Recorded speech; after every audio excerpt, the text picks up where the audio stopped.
জামিনে থাকা হত্যা মামলার আসামিদের ফাঁসাতে নিজের শরীরে নিজেই ছুরি দিয়ে আঘাত, তারপরে চামড়ার ভেতরে লোহার টুকরো রেখে গুলিবিদ্ধ হওয়ার নাটক। ভয়াবহ এমন ঘটনায় ঘটেছে নরসিংদীতে, যা পুলিশি তদন্তে বেরিয়ে এসেছে। এ নিয়ে চাঞ্চল্য তৈরি হয়েছে জেলা জুড়ে।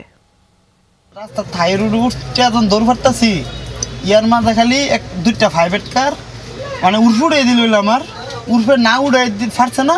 আল্লাহর রহমত আমি আইল্যান্ডের উঠতেছি গা। আইল্যান্ডের উঠতে যখন হেবার 5,000 এবার চাইছি, চাওয়ার লগে লগে দিই খালি কি জানি একটা খাইলে লাগার পর আমি একটা মানে বইয়া পড়ছি। নাম সজীব মিয়া। তার দাবি, গতকাল জুমার নামাজে যাওয়ার পথে হত্যা মামলার আসামিদের হামলার শিকার হয়েছেন।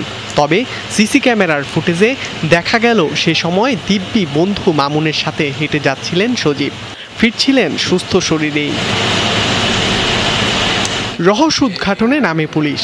জানা যায় ঘটনা পুরোটাই উল্টো, সবই সজীবের সাজানো নাটক। পথে কি কথা হচ্ছিল বন্ধুর সাথে, শোনা যাক মামুনের মুখে। বলতেছে ও একটা মামলার ইয়াত আছে, তো ওকে সাহায্য করার কারণে ও একটা কাজ করবো। সে নিজেই আমরা ছুরিতে ফুটা করছে, আমার বলছে একটু ধরতাম, তারপরে আমি ধরছি, ছুরিতে ফুটা করে একটা লোয়ার একটা ঢুকাই দিছে। তারপর নিজে কটা ফুস মারছে, ফুস মারা কয় আমার হাসপাতাল যা গিয়া গিয়ে আমার গুলি করছে।